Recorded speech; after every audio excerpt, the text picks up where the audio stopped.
Hello everyone.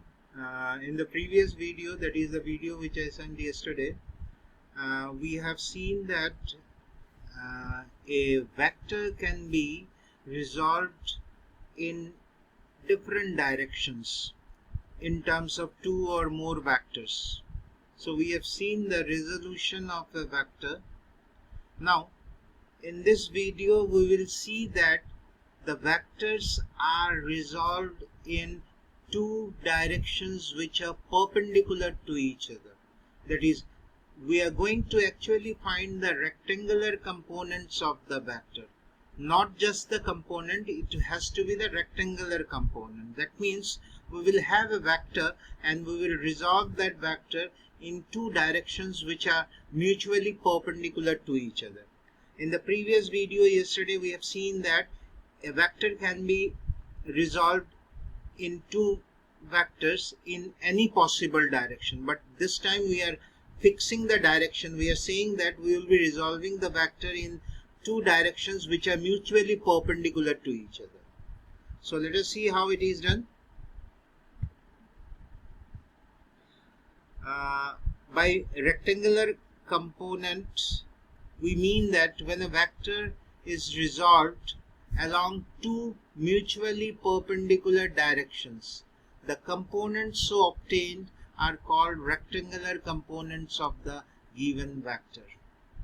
To understand it more clearly, let me give you some examples with some diagrams. Here you see a vector is given to you. This vector here is the vector A, which I am showing by the red arrow here. This is vector A. Okay. Now we are going to resolve this vector A into two directions, one along x-axis and another along y-axis. That means this x-axis and y-axis, we know that they are making an angle of 90 degrees with each other. They are mutually perpendicular to each other. So we will resolve vector A along two directions which are mutually perpendicular to each other. So those two components are called rectangular component that we will calculate along x-axis and that we are going to calculate along y-axis. So I hope that this is clear to you. Now the value here along x-axis, from the point P where the vector A ends, we drop a perpendicular PM to the x-axis. The length OM represents the component of vector A along x-axis. Similarly, from the point P we drop a perpendicular here. I think you understand what I am saying. Here we have initially dropped a perpendicular. Now from the point P we drop another perpendicular along y-axis. So this length AY represents the component of vector A along y-axis. Okay, so I hope this is clear to you. So we have the two components of vector A. Along x-axis it is AX, along y-axis it is AY. So these two components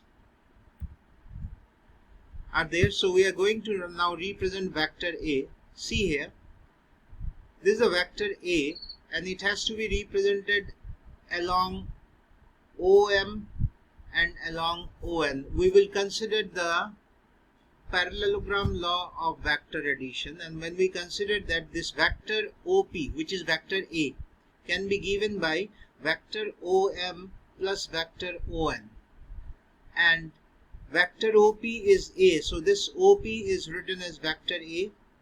This vector OM, you can see here, this vector OM will be, actually the length is AX and the direction is I cap. So I cap is the unit vector along x-axis. So vector OM will be given by AX I cap. I think it is clear to you. The length of OM is AX and we are putting the direction by multiplying it with the unit vector along x-axis that we have already discussed. So it is I cap. So vector A will be represented by vector OM, that is AX, vector AX plus vector AY. So if this is clear, then we can also write this vector A in terms of, like we have written here vector, we have written here vector AX, which is AX into I cap. So vector A can be written as AX into I cap plus vector AY is written as AY into J cap. So now this vector A is resolved in two directions, along x-axis and along y-axis, which are mutually perpendicular to each other. So therefore vector AX is represented, this is vector AX, which is represented as AX I cap, and vector AY, this is vector AY from this point O to N, vector ON, that is vector AY, is represented as AY J cap. So therefore vector A is given by vector AX plus AY, which can be written as AX I cap plus AY J cap. I hope that this is very clear to you. So therefore one more thing here we need to understand here. If suppose vector A makes an angle theta with the x-axis, that is the component along x-axis is AX vector, so theta is the angle. So in terms of theta, if we want to discuss here, then we know that if this is theta, then the value of cos theta, the value of cos theta will be given by, from the right angle triangle, as you can see here, POM is the right angle triangle. So cos theta will be given by adjacent side or base, which is AX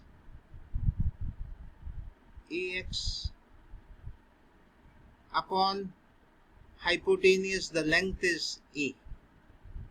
So from this you can see the value of AX, this is AX, which is the component of vector A along x-axis. The value of AX from this equation can be given by A cos theta. A will be multiplied here. So this value of AX is written here. This is A cos theta. Similarly, if we want to find the value of sin theta, the value of sin theta, the handwriting is not good, I can understand, because I am writing by using a pointer which is not stable enough.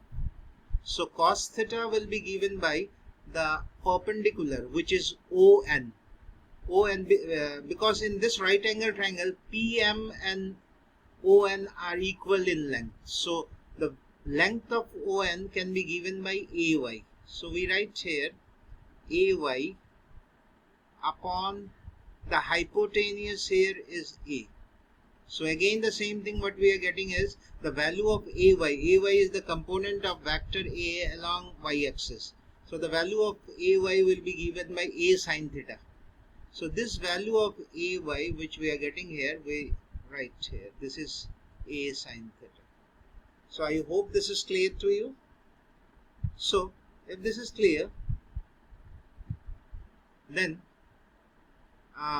what we can write now is, suppose this length is AY and this length is AX. So this is AX and this PM is AY. So if we square them, these two equations, and add them, so x square plus AX square plus AY square, we are squaring the left hand side and adding them. So it is AX square plus AY square is equal to, the right hand side we will square, that is A square cos square theta plus A square sin square theta. So A square is common, cos square theta plus sin square theta, which is 1. So it can be written as A square. Or we can simply write using the Pythagoras theorem, that is A square, since it is a right angle triangle, then we can directly write A square is equal to AX square plus AY square. So if this is the case, the value of A will be given by root over ax square plus ay square. I think that is clear. Now you want to find the value of angle theta. So theta, tangent theta can be given by opposite side by adjacent, or we can say perpendicular by base. So this perpendicular is ay by ax. So tangent theta is given by ay by ax. So the theta will be tangent inverse ay by ax. So this is the way to represent the angle also. So I hope that till this it is very much clear to you. So now let us take a vector r. Vector r here is the position vector which starts from the origin. We have already discussed what is a position vector, a vector which starts from the origin. So vector r is a position vector. So now let us represent the vector in terms of the rectangular component. By rectangular component, we mean that vector OP can be written as vector OM plus vector MP, which is ON. So OM plus ON, using the parallelogram law of vector addition, that is vector R can be written as vector OM is xi cap. So vector R is equal to xi cap plus this length is y, so it is PM also, so it is yj cap. So vector R is represented as xi cap plus yj cap. So I hope this is also clear to you. So we have resolved the position vector R in terms of two mutually perpendicular vectors, one along x-axis, another along y-axis. The value of the component along x-axis is given by small x, and along y-axis is given by small y. Now, if we want to find the magnitude or the length of this vector R, so the magnitude, naturally, if we use the Pythagoras theorem, so it is root over the sum of the square of the sides. So OM square plus ON square, so it is root over x square plus y square. So R, which is the magnitude of the resultant or the position vector, is root over x square plus y square. And at last, the value theta.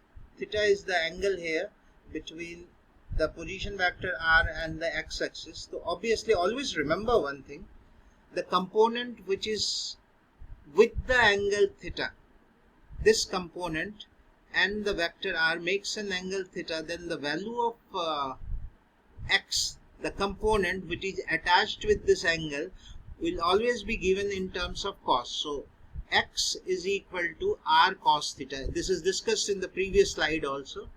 X is equal to r cos theta. In the same way, the other component in which the angle is 90 minus theta, so the value of the other component y will be given by r sin theta. Always remember this trick, and it will always be useful.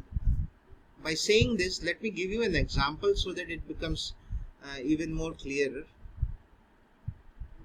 Suppose I draw any vector here. Let this be vector r.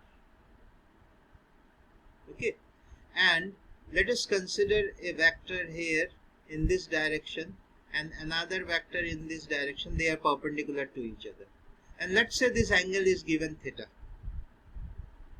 So the component of vector r along this direction will be r cos theta.